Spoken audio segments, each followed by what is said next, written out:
At the start of every NBA season, as a community and as fans, we all have expectations for certain teams and, of course, where we think they're going to end up in the standings in their respective conference. But every year, kind of the most interesting thing in the regular season, at least, is seeing the teams that are surprisingly good and surprisingly bad.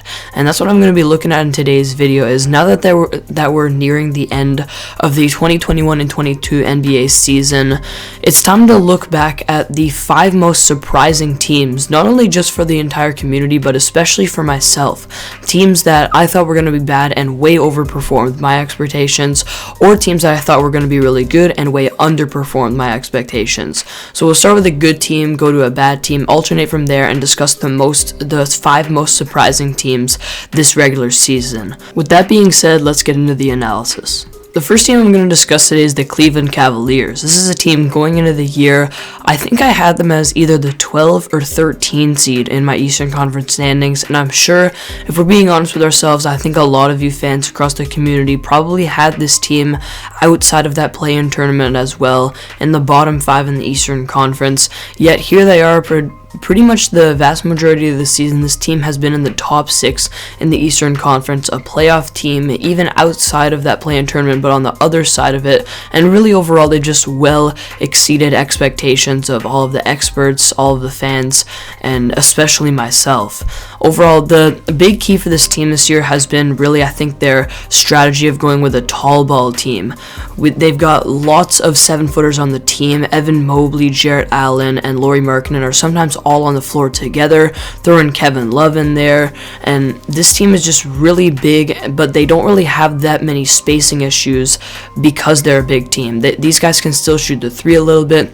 They have just a lot of length and very good rim protection defensively, especially with Jarrett Allen and Evan Mobley. And overall, Darius Garland has done a fantastic job with this team running their offense. He's averaging over 21 points per game this season, 8.5 assists, on a few percentage points away in both field goal and 3-point percentage from being a 50-40-90 player this year. He's a very shifty player, very fun to watch, great in the pick and roll, and he definitely did deserve to make the All-Star team this season. I made a video about 10 games into the season about the Cleveland Cavaliers and kind of predicting that they would keep this up with their tall ball strategy, so that definitely was one of my better predictions, but going into this year, I definitely did not see this coming from the Cavs. Like I said, the whole 7-footer lineup is really what I think did this for them, and this really impacted their defense a lot, as in the 2020 and 2021 year, they ranked 25th in the NBA in defensive rating and brought that all the way up to ranking 4th in the entire league this year in defensive rating, and of course that was the big difference for this team, along with really having that star player in Garland. So this is definitely a fun team to watch. I'm hoping they fall into that 7th spot behind my Toronto Raptors, so the Raptors can get out of that play-in tournament, but really just the Cavs overall exceeded expectations a lot this year and have a bright future as well. Next up, as a very surprising team, but in the wrong way this time, we of course have the Los Angeles Lakers. I mean, where to start with this team? At the start of the season, after everything that happened in the off season and them still having what we thought was the best duo in the league in LeBron and Anthony Davis, I know that most of you people watching this video, if we're really being honest with ourselves, had the Lakers as at least a top 3 seed in the Western Conference, myself included. I think I had them as either the 1 or 2 seed, maybe behind the Phoenix Suns, but of course things just really did not work out for the Lakers this year for many different reasons, and credit to you guys out there who did predict this for the Lakers, because right now they're sitting 11 games under 500 at 30-41 and the 9 seed in the Western Conference, which, by the way, in the Eastern Conference, I'm pretty sure they would be even lower, but just overall, nothing really worked out for the Lakers this year. Anthony Davis is still dealing with a lot of injury struggles throughout this entire season. His inability to stay healthy this year has really negatively impacted this team, especially on the defensive end of the floor. With their overall defense, just their entire defensive scheme changed from the 2020 bubble year up until now. They were a top 5 defensive team in terms of defensive rating in both the regular season and the playoffs in 2020 when they won the championship. Now they rank 17th in the NBA in defensive rating. That's really the big difference for their team, and really I think that almost none of the blame should go on LeBron James here. Statistically, he's been as good, if not even better than he's been over really the past decade of his career.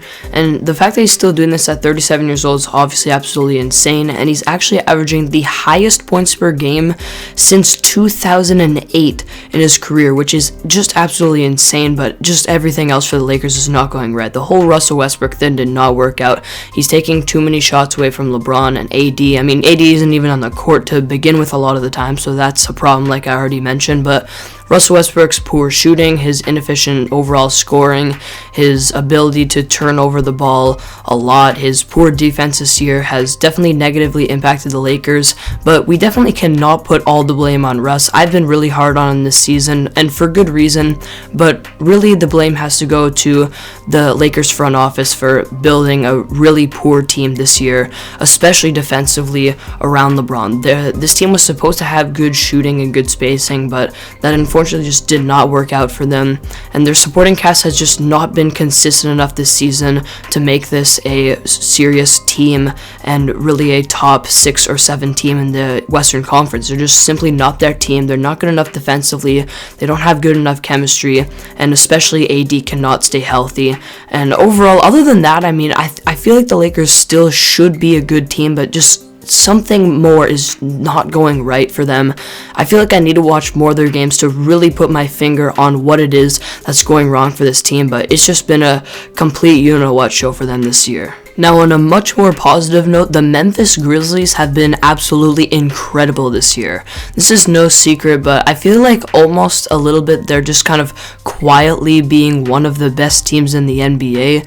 I mean, Ja Morant is putting together an MVP type of season, and before this year, I feel like most of us, including myself, thought of the Grizzlies as more of a play-in tournament type of team. Maybe as high as the 7 seed, maybe as low as the 10 seed, but they were definitely kind of an afterthought for a lot of us, and this team is right now sitting in the 2nd seed in the Western Conference with a record of 48-23. An incredible year from the Grizzlies. Their defensive scheme has been really good. They do a great job defensively of getting their hands in the way, getting steals. They're a very active team, good on rotations. I did make a video about the Grizzlies as well, their underrated young core that they have, and I would definitely not be shocked to see this team win a championship in the next 3 years. I don't think this is the year. In my last video I said this is the Phoenix Suns year. Feel free to check that one out as well. But when we look at the Grizzlies, they really didn't even make that many big actual personnel changes to their team. Everyone on their team just got better, and the overall team as an overall unit got better, especially defensively. We look at Ja Morant, who I think is the pretty much unanimous most improved player this year. This is a guy who went from averaging about 19 points per game last season, 7.5 assists and 4 rebounds on 30% from 3, to now averaging about 27.5 points per game, 7 assists per game, almost 6 rebounds per game, and shooting over 34% from 3. Especially that 3-point shot has really improved for him. His electric finishing around the rim has gotten even better. He has that nice little touch, that floater in the paint, and overall he's definitely playing like an MVP candidate this season. Has been very fun to watch. The other supporting cast guys on this team, especially a guy like Desmond Bane, Dylan Brooks as well, Jaren Jackson Jr. defensively, who is leading the league in blocks right now. These guys have gotten a lot better as well, and like I said, it wasn't really about bringing more guys in to help this team for the Grizzlies. It was just about their team and the guys on their team just getting so much better, and these guys are going to continue to get better too, and that's what's so scary about the Grizz. Now, unfortunately, we got to go back to the disappointments and talk about the Brooklyn Nets, who have just really been a disaster this year. The whole Kyrie situation, James Harden wanting out, just has really not been good for this team, and especially when that Kyrie news came out right before the season was about to start. And I think a lot of fans really knew that this was going to be a problem, including myself. I thought the Nets were going to be the best team in the NBA, and potentially even without Kyrie, I still thought they were going to be good. Definitely not this bad. This is a team that, like I said, a lot of people expected them to be the number 1 team in the Eastern Conference this year, and currently they're sitting at the 8th seed with a record of 37-34, just 3 games above 500. And I think that even when Ben Simmons comes back, back, this team is still going to have a lot of chemistry issues. Ben Simmons is a guy who still can't really shoot the three. He's been out for a long time as well. I don't know how he's going to come back. And Kyrie is still going to be playing half the games unless that New York mandate can get changed pretty soon. So, I mean, really the only hope for this team, if they can actually be contenders in the playoffs this year as an 8 seed, is Kevin Durant. When you have Kevin Durant in your team, you definitely have a shot to win it all. But even right now, I just don't see the Nets as serious contenders, even if they get some of their key guys back. I honestly do kind of see them staying in this 8 seed area. I think they could maybe get out of the play-in tournament, but I don't know if they're going to get out of the first round this year in the playoffs, especially with kind of the chemistry issues that may be presented with this team. And overall this year, they've just been really disappointing. I thought the big three on this team of KD, Harden, and Kyrie was going to be really fun to watch this season, but Kyrie and the mandates in New York kind of ruined that, and then Harden wanting out and them kind of going out and making a trade that doesn't make a lot of sense for their team, in my opinion. That kind of screwed things up as well. So overall, the Nets have just been a disappointment this year, and they've definitely not been as fun to watch and as dominant as fans were expecting. And lastly, we've got the Minnesota Timberwolves, who are very surprisingly good this season. I think some people did see this coming a little bit from the Timberwolves, and some people like me unfortunately made the bad prediction that the Timberwolves are still going to be bringing up the rear or pretty close to it in the Western Conference, as they've been doing for the last few years. But the Timberwolves were definitely good this season. Like I said, I think some people had them in like kind of that play-in range, maybe a 9 or 10 seed, but the Timberwolves this year they're sitting at the 7 seed, half a game back of the Nuggets for the 6 seed. They could potentially even get out of that play-in tournament and right into the playoffs this year. Their record right now is 42-30, and overall just everything on this team is so much better than it was last year. I think a key addition for them was Patrick Beverley, who's just done what he does best, bring some intensity, some really good defensive energy, be a real scrap out there, real tough for opposing offenses. And the Timberwolves overall, just offensively, their ball movement and chemistry, and Karl Anthony Towns having a career year, improvements from Anthony Edwards becoming one of the better pure scorers in the league. That's what's their main key to success and improvement offensively this year. And then defensively, they've been a very active team defensively. They have a lot of energetic guys that do a great job of moving their feet laterally, being good on-ball and off-ball defenders, being good on rotations. Guys like Jared Vanderbilt, Naz Reid, Jaden McDaniels, and Pat Bev, like I mentioned. These guys have done a great job of bringing defensive energy for this team.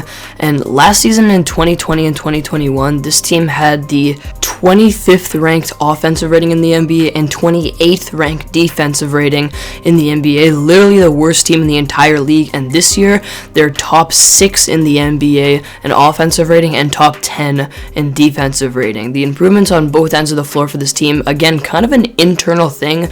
They brought in Pat Bev, but other than that, really didn't go out and get anyone. Really, it's just the internal improvements and their young core just showing and proving that they are the real deal and they could get into the playoffs this year for sure. So there you have it. That's all I've got for you guys in today's video. Those are the 5 teams, 3 in a good way and 2 in a bad way, that I think have really been the most surprising this year for probably the NBA community in general, and definitely myself in particular. Now, let me know in the comments if you guys think I missed any teams, what other teams other than these 5 have really surprised you, whether that's in a positive or negative way. Be sure to let me know in the comments. Comment down below your thoughts on these 5 teams and what surprised you about them this year. Thank you guys for watching. Subscribe if you're new, and I'll see you all next video.